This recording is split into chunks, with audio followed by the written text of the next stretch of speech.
All right. So we got author Bob Wilson in today's podcast, who recently wrote the Protestant Guidebook. How you doing, Bob?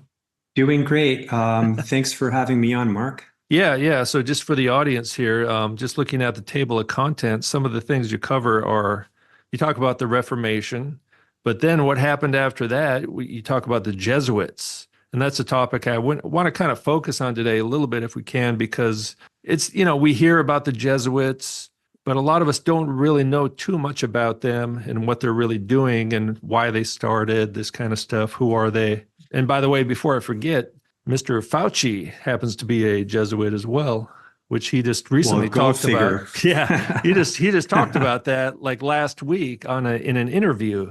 And then one of the things you talk about is the infiltration of science and heliocentrism, which Right. kind of surprised me because you don't see too many Christians talking about this topic with an open mind. So Yeah, well, that's because all of the major churches have basically gone with the heliocentric model. They don't even question it. yeah. Well, it's funny because about 100 years ago or so, the evolution, the Darwinism topic, some people went with that and some did not. And even Mhm. today, you get kind of a mixed bag, I guess. But a lot of Christians will question evolution, no problem. Yeah, and the interesting Yeah. thing is that the evolution argument would not even be possible without first setting out the framework provided by the heliocentric model.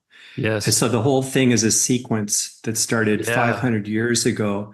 And what I do in my book is I start out talking about how the heliocentric model was essentially revived from, some ancient religions about, people who worshiped sun gods and held that the sun was the center of the universe as opposed to the earth. And then it went from there, starting with Copernicus. He was the first one who sort of revitalized the theory in the Middle Ages.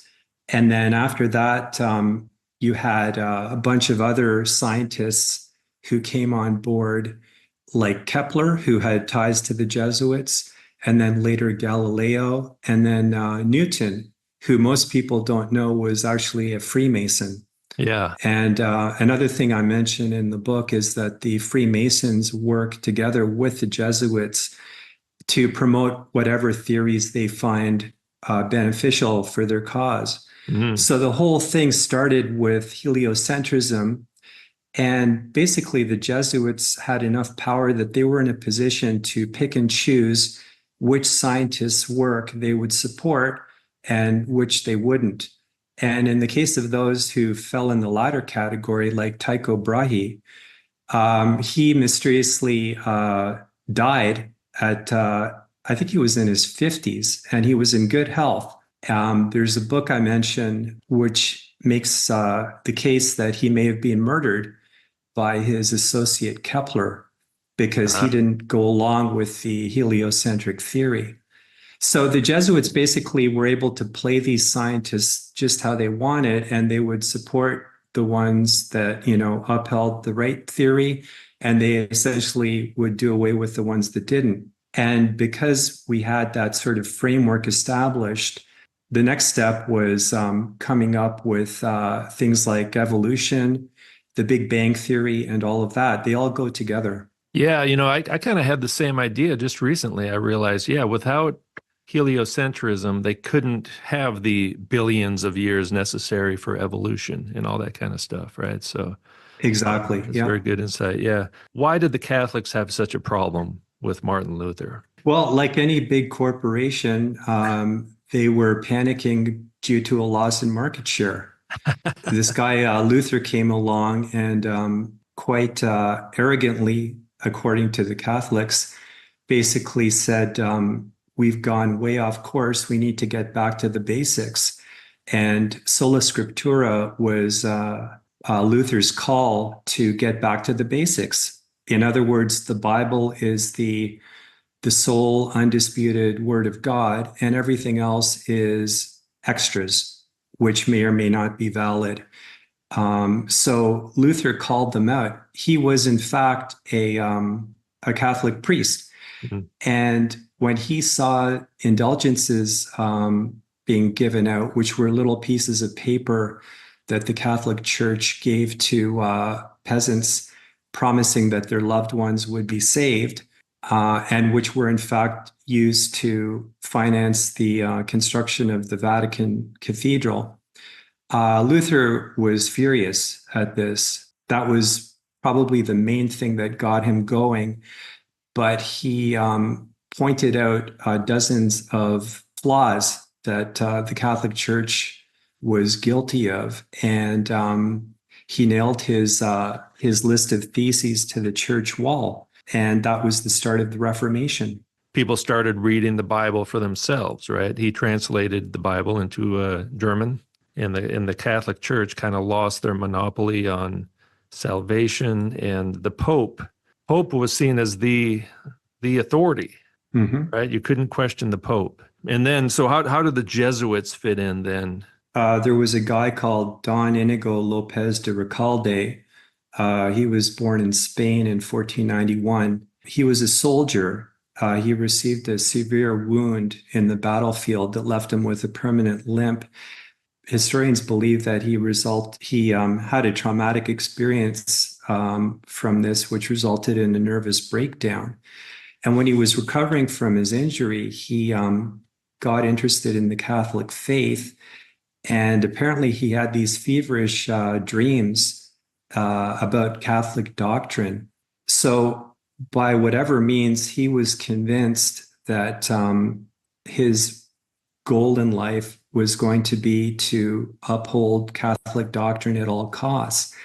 And he thus formed the Jesuit order, which he called the Society of Jesus, ironically, in 1534, when he was 44 years old. He had a few co-founders, and they sort of got going as a sort of private organization. But they eventually approached the Pope, and in 1540, the constitution of the order was approved by Pope Paul III in Rome.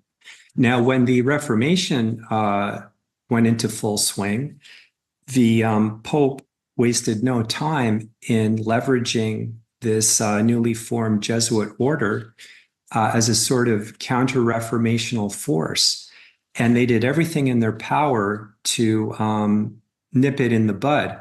They weren't able to do that, so they did the next best thing, which was basically starting to wage a war of attrition, which has been going on now for 5 centuries. They do this through various means.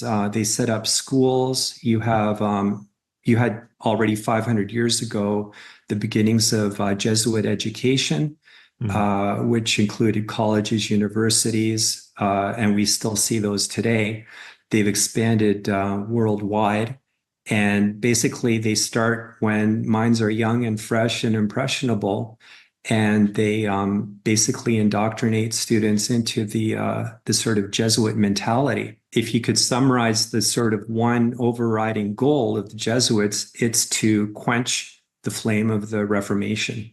Wow. So it's they're like the CIA of the Catholic Church or something, if we want to put it in, because they're kind of like a military, but they also do a lot of intelligence and propaganda, right? Exactly. They're like CIA in the US or MI6 in Britain. Same deal. Exactly. Private army. Really?